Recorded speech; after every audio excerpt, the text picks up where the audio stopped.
ఎంత దూరమైనా వెళ్తాను. నా తండ్రిని చంపిన వాళ్ళని ఊరికి వదలను. కోట్ల రూపాయల ఆస్తుంది, ఊరి నిండా పలుకుబడుంది. కానీ ఇవేవి నీ భార్యని కాపాడలేకపోతున్నాయి కదా. నువ్వు అనాలే కానీ నా మొగుడు వదిలేసి నీ దగ్గరకు వచ్చేస్తాను. ఆపరేషన్ అయిపోయాక పోస్ట్ ఆపరేషన్ ట్రీట్మెంట్ లో ఏదైనా ఇన్ఫెక్షన్స్ ఎఫెక్ట్ అయి ఉండొచ్చు. అది మాత్రం మీ బాధ్యత కాదా?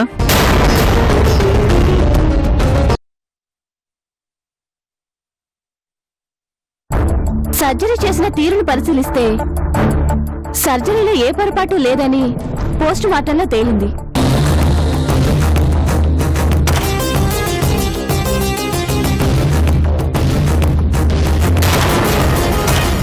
మరి పేషెంట్ డెత్ కి కారణం? పేషెంట్ బాడీలోకి హైడోస్ ఇన్సులిన్స్ ఇవ్వడం వల్లనే అతనికి మరణం సంభవించింది సార్.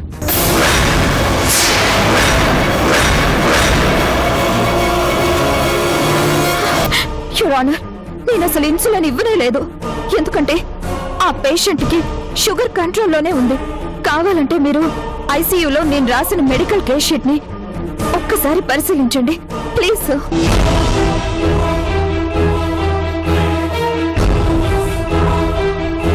అందులో ఇన్సులిన్ కి సంబంధించిన మందులు ఏమైనా ఉన్నాయేమో చూడండి.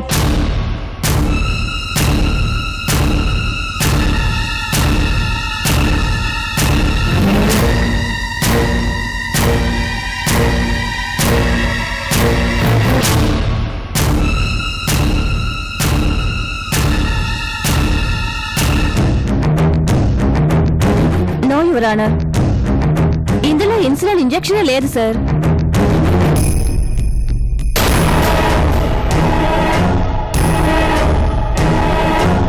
కానీ ఐడోస్ ఇంజెక్షన్ బాడీలోకి ఎలా వచ్చిందో అర్థం కావట్లేదు సార్.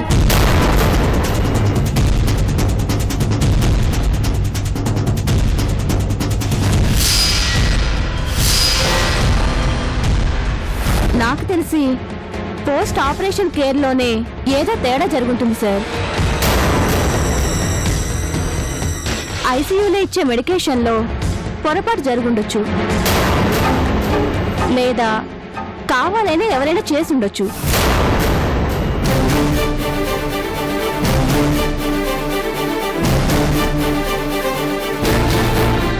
సార్, ఐసీయూలో ఉన్న లక్ష్మి తండ్రి నారాయణమూర్తి గారికి ఇంజెక్షన్స్ మెడిసిన్స్ ఇచ్చింది నేనే సార్. మీరెవరమ్మా? అదే హాస్పిటల్లో హెడ్ నర్స్ గా పనిచేస్తున్నాను. మీరేం చెప్పదలుచుకున్నారో బోన్లోకి వచ్చి చెప్పండి.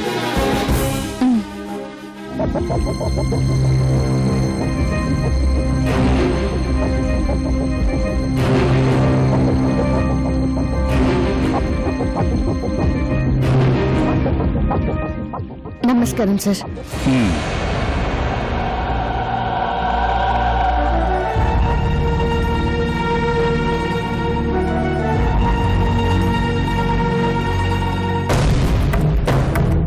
జడ్జి గారు, నా పేరు కరుణ.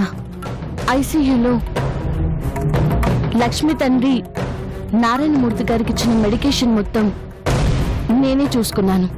అంటే ఆ పేషెంట్ కి హైడోస్ ఇన్సులిన్ మీరే ఇచ్చారా? ఆ పేషెంట్ ని చూసుకోవడానికే నన్ను ప్రత్యేకంగా నియమించారు జడ్జి గారు. ఆయనకి ప్రిస్క్రైబ్ చేసిన మందులన్నీ నేనే ఇచ్చేదాన్ని. కానీ ఇన్సులిన్ ఇచ్చారనే విషయం నాకు ఇంతవరకు తెలియదు సార్. ఇన్సులిన్ ఇచ్చారని అంత క్లియర్ గా రిపోర్ట్ లో ఉంటే నీకు తెలియదని ఎలా అంటావమ్మా?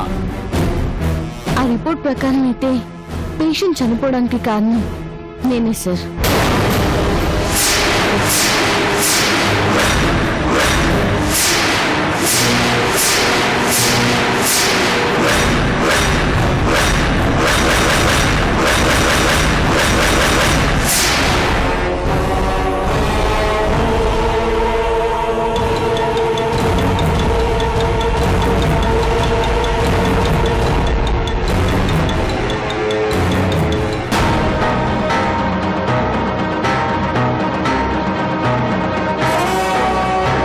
నేనే అతనికి రాంగ్ ఇంజెక్షన్ ఇచ్చినట్టున్నాను. ఇందులో డాక్టర్ అమృత గారికి ఏ సంబంధం లేదు సార్. మరి ఇప్పటిదాకా ఈ విషయం ఎందుకు చెప్పలేదు? నా పొరపాటు వల్లే పేషెంట్ చనిపోయారని నాకిప్పటి వరకు తెలియదు సార్. నాకు ఇప్పుడే అర్థమైంది. యూర్ ఆనర్, ఇది ఖచ్చితంగా పోస్ట్ ఆపరేషన్ లో జరిగిన మిస్టేకే. దానికి నా క్లయింట్ కి ఎలాంటి బాధ్యత లేదు. దయచేసి నా క్లయింట్ ని విడుదల చేయవలసిందిగా మిమ్మల్ని కోరుతున్నాను యువర్ ఆనర్.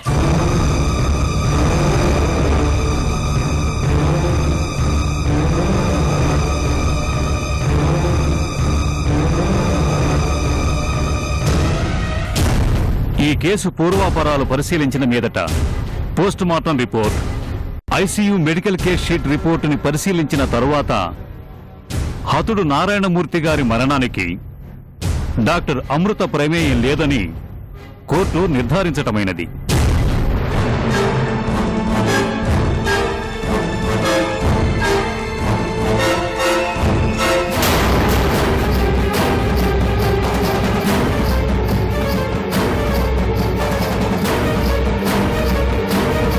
అయితే ఈ మరణానికి కారణం ఐసీయూలో జరిగిన పొరపాటును గ్రహించి ఆ పేషెంట్కు నర్సింగ్ చేసిన కరుణని అదుపులోకి తీసుకుని 14 రోజులు రిమాండ్కు పంపించవలసిందిగా పోలీసు వారిని ఆదేశించటమైనది.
సారీ లక్ష్మి, మీ నాన్నను కాపాడుతానని మాటిచ్చాను కానీ కాపాడలేకపోయాను.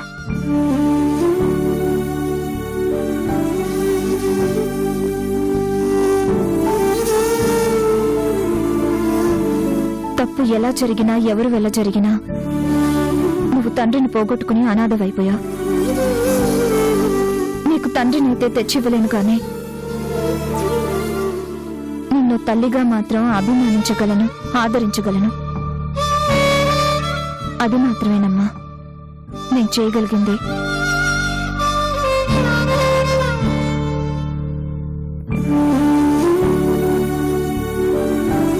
నీకెప్పుడు ఏ అవసరం వచ్చినా మొహమాట పడకుండా మా ఇంటికి రామ్మా.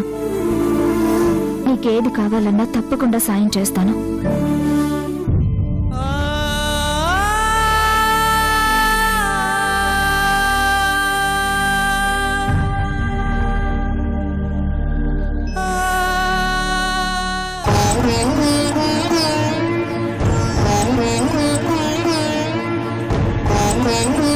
కరుణ, ఎందుకు కరుణ ఇంత పెద్ద నేరం నీ మీద వేసుకున్నావు? నేను మీదేసుకుని ఏముంది అమృత? నిజంగా నా నిర్లక్ష్యం వల్లే ఆ పెద్దన్న చనిపోయారు. ఇది నా తప్పే. నీ తప్పు ఎలా అవుతుంది? అసలు నేను ప్రిస్క్రిప్షన్ లో రాయని ఇంజెక్షన్ నువ్వెందుకు ఇస్తావు? ఎక్కడో ఏదో పొరపాటు జరిగింది. పొరపాటు ఎవరి వల్ల జరిగినా ఎలా జరిగినా ఆ పెద్దనైతే చనిపోయారు. పాపం లక్ష్మి అనాథయింది.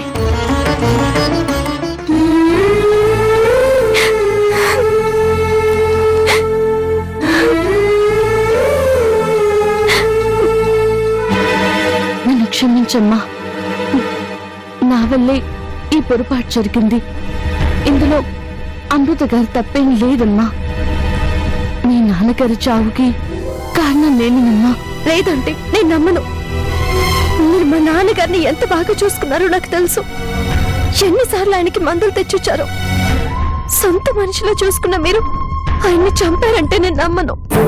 అవునమ్మా, నీ వల్ల ఇలాంటి పొరపాటు జరిగిందంటే ఎవరూ నమ్మరమ్మా. నువ్వు ఎలాంటి మనిషివో, పేషెంట్స్ విషయంలో ఎంత బాధ్యత తీసుకుంటావో అందరికీ తెలుసు. ఇది ఖచ్చితంగా నీ తప్పు కాదు. అవును కరుణ గారు, అమృతని కాపాడటం కోసమే మీరు ఈ నిందని మీ మీద వేసుకున్నారు కదూ? లేదండి, పోస్ట్ ఆపరేషన్ బాధ్యత నాదే. ఐసీయూలో ఏం జరిగినా అది నా బాధ్యత. నేను కావాలని చేశాను, పొరపాటు జరిగిందో తెలీదు. ఒక మనిషి ప్రాణమైతే పోయిందిగా,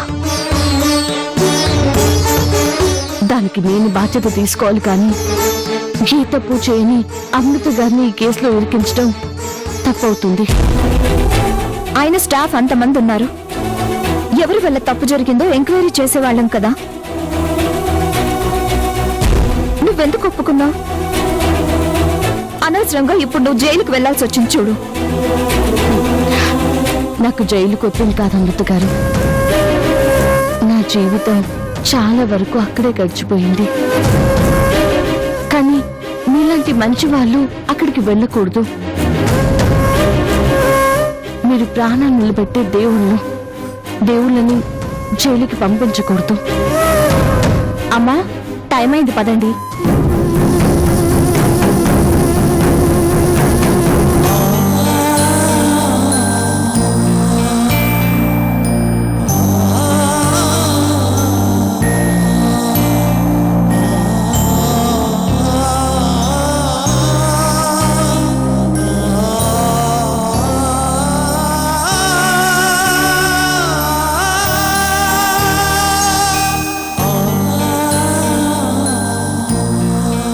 వెళ్తాను డాడీ.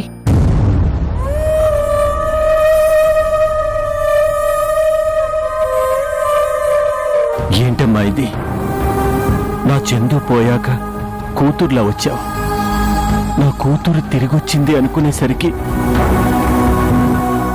దూరమైపోతావా అమ్మా?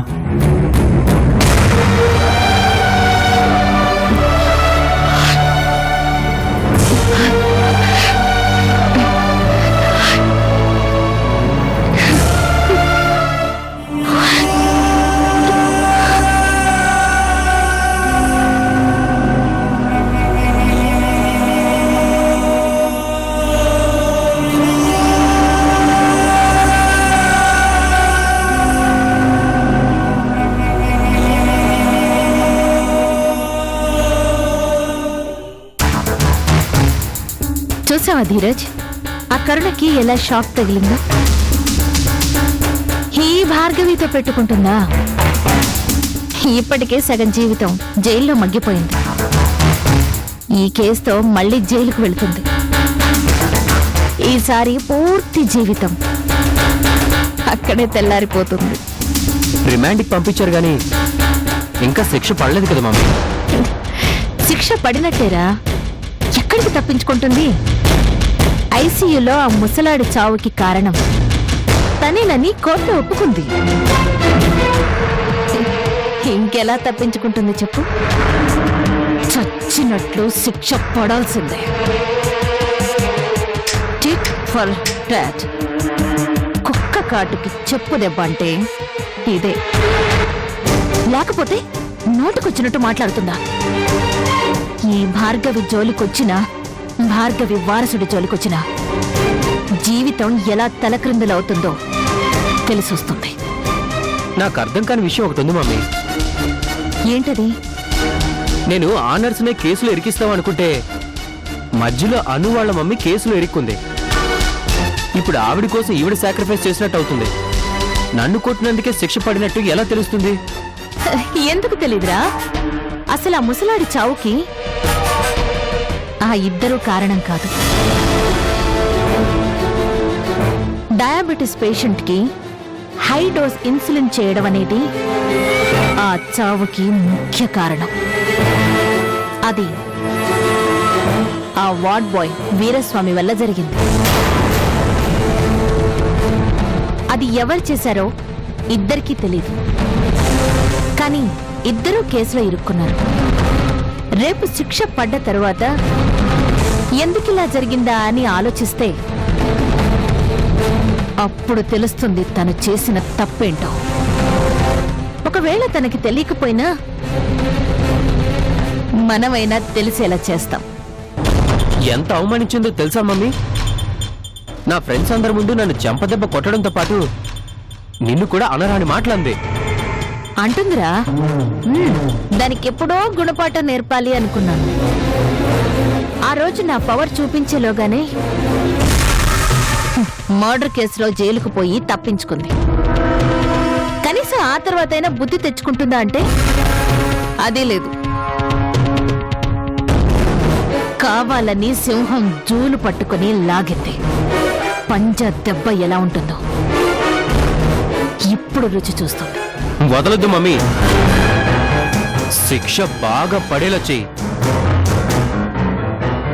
ఏదో ఒకరోజు నేనే జైలుకి వెళ్ళి కావాలని కలిసి ఆ రోజు చెంపదెబ్బ కొట్టావు కదే, శిక్ష ఎలా పడిందో చూసావా అని ఎగతాళి చేసి వస్తానా? నా కొడుకువి అనిపించావురా. నీ కోరిక తప్పకుండా తీరుతుంది. ఎప్పటినుంచో ఆ కరుణ మీద నాకున్న కక్ష కూడా తీరబోతోంది.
నమ్మలేకపోతున్నాను.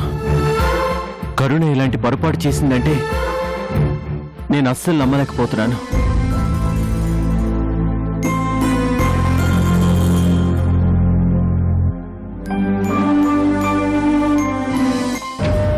ఎన్ని రోజుల నుంచి నన్ను చూసుకుంటుంది. ఏ రోజు ఏ టాబ్లెట్ వాడాలి, ఏ ఇంజెక్షన్ చేయాలనేది తనకి బాగా తెలుసు. ఒక్కరోజు కూడా ఏది మర్చిపోలేదు. ఏ చిన్న టాబ్లెట్ తప్పుగా ఇచ్చింది లేదు. అలాంటి మనిషి తప్పుగా ఇంజెక్షన్ ఇవ్వడం ఏంటి? మీరే కాదు బాబాయ్ గారు, ఎవరూ నమ్మరు. ఎందుకంటే కరుణ ఎంత మంచి నర్స్ అనేది నాకే కాదు, మొత్తం హాస్పిటల్కి తెలుసు. ఈ సంవత్సరం బెస్ట్ నర్సుగా నైటింగేల్ అవార్డు కూడా కరుణకే ఇచ్చారు. అలాంటి మనిషి తప్పు చేస్తుందంటే ఎవరూ నమ్మరు.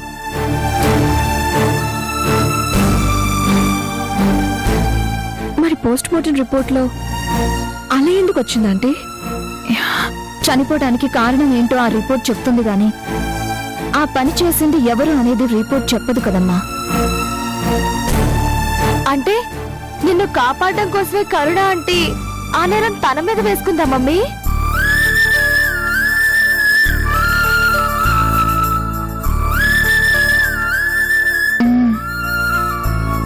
తను ఇన్ఛార్జ్గా ఉంది కాబట్టి నైతిక బాధ్యత తీసుకొని నేరం తన మీద వేసుకుంది.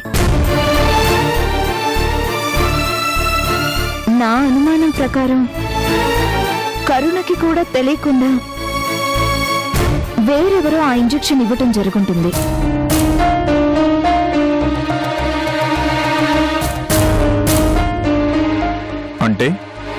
కావాలనే మాస్టర్ గారిని చంపారు అంటావా? ఆ అవసరం ఎవరికుంది? జరిగింది పొరపాటైనా కావాలని చేసిన శిక్ష అయితే కరుణకే పడుతుంది.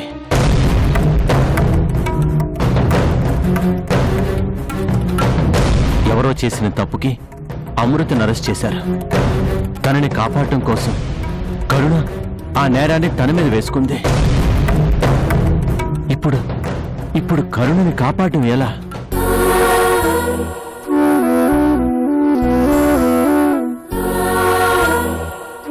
ఏంటో బాబాయ్ తన జీవితం ఎప్పుడూ విషాదమే తప్ప ఏ రోజు తనకి ఆనందం అనేదే లేదు. చిన్న వయసులోనే భర్త పోవడం, బిడ్డకు దూరం అవ్వడం, అన్యాయంగా జైలు శిక్ష అనుభవించి చివరికి బిడ్డని వెతుక్కుంటూ వచ్చినా చివరకు నిరాశే మిగిలింది. మళ్ళీ ఇప్పుడు ఈ సమస్యలో ఇరుక్కుంది. ఎందుకు దేవుడు ఒకే మనిషిని అలా వేధిస్తూ ఉంటాడో అర్థం కావడం లేదు. ఇది ఎవరో కావాలని చేసిన పనే అమృత. కరుణంటే హాస్పిటల్లో పడని వ్యక్తులు ఎవరైనా ఉన్నారా? నాకు తెలిసి కరుణకి శత్రువులు ఎవరో లేరు. ఎందుకంటే తను అందరితోనూ చాలా బాగా కలిసిపోతుంది. పేషెంట్స్ ని గాని స్టాఫ్ ని గాని చాలా ఆప్యాయంగా పలకరిస్తుంది. ఎవరికైనా సాయం చేసే మనిషే గాని ఎవరిని సాధించే మనిషి కాదు. అలాంటి కరుణకి శత్రువులు ఎవరుంటారు? ఏదో ఒకటి చేసి కరుణని కాపాడాలి రాజా. కరుణ నన్ను డాడీ అని పిలిచినప్పుడే మన ఇంట్లో మన మనిషిగా మారిపోయింది. తనకి మనం తప్ప ఆదుకునే వాళ్ళు ఎవరున్నారు చెప్పు? ఎలాగైనా లాయర్ని పెట్టి కేసు గెలిపించి కరుణని కాపాడాలి రాజా.